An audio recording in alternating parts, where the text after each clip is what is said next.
Hello বন্ধুরা, কেমন আছো তোমরা? আশা করি সবাই ভালো আছো। আজকে আমরা নিয়ে আসছি তুফান মুভি রিভিউ। এই মুভিটা মুক্তি পেয়েছে সবাই জানো। তো বহুল আলোচিত সেই তুফান মুভিটা কেমন হলো, আমরাও গিয়েছিলাম স্টার সিনেপ্লেক্সে, মহাখালী শাখা এসকেএস টাওয়ারে। তো সেটাই আজকে তোমাদেরকে বলবো। এই মুভিটার ক্লাইম্যাক্স কেমন ছিল, গানগুলো কেমন ছিল, ইভেন কাহিনীগুলো কেমন ছিল, তোমাদেরকে সম্পূর্ণ জানানোর চেষ্টা করব। তো ভিডিও শেষ পর্যন্ত দেখতে থাকো এবং লাস্টে একটা টুইস্ট আছে তোমাদের সবার জন্য। তো চলো শুরু করা যাক। এটা হচ্ছে 90 দশকের এক গ্যাংস্টারের কাহিনী নিয়ে তৈরি করা হয়েছে। মূলত এটা হচ্ছে গিয়ে সম্পূর্ণ ফোকাস শাকিব খানকে নিয়ে করা হয়েছে। এখানে শাকিব খানের দুইটা ক্যারেক্টার থাকে, বলে রাখা ভালো। একটা হচ্ছে গিয়ে শান্তর ক্যারেক্টার, আর একটা হচ্ছে তুফানের ক্যারেক্টার। তুফান যে থাকে সে হচ্ছে গিয়ে গ্যাংস্টার,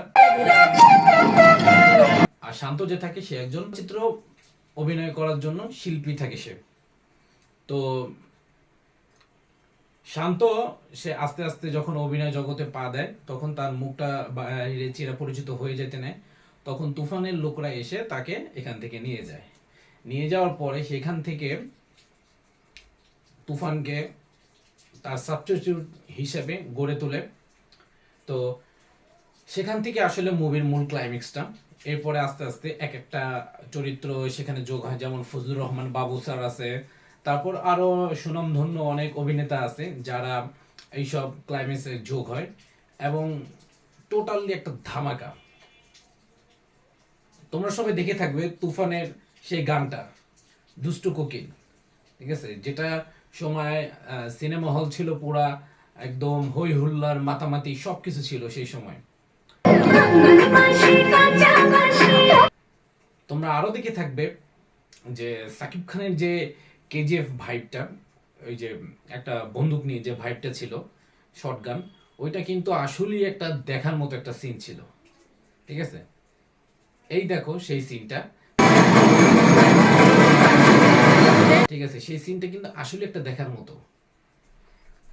এরপর শেষে যা হলো, চঞ্চল চৌধুরী আসলো। চঞ্চল চৌধুরী আসার পরে আরো সিনেমাটার গল্পটা আরো স্ট্রং হয়ে গেল। চঞ্চল চৌধুরী মূলত এখানে অভিনয় করেছে একজন সিআইডি অফিসার হিসেবে। সে আসার পর থেকে যেমন ডায়লগ ডেলিভারি দিচ্ছিল, দর্শক হাসছিল, আর ঠিক তেমনি সে এক একটা ডায়লগের মাঝখানে বোঝানোর চেষ্টা করেছিল যে তার ক্যারেক্টারটা কি। তো সব মিলিয়ে তুফান বলা যায় একটা ভালো একটা প্যাকেজ। সবাই সিনেমা হলে যাবেন, গিয়ে তুফান দেখে আসবেন। আশা করি ভালো কিছু উপভোগ করতে পারবেন আপনারা। তুমি কোন শহরের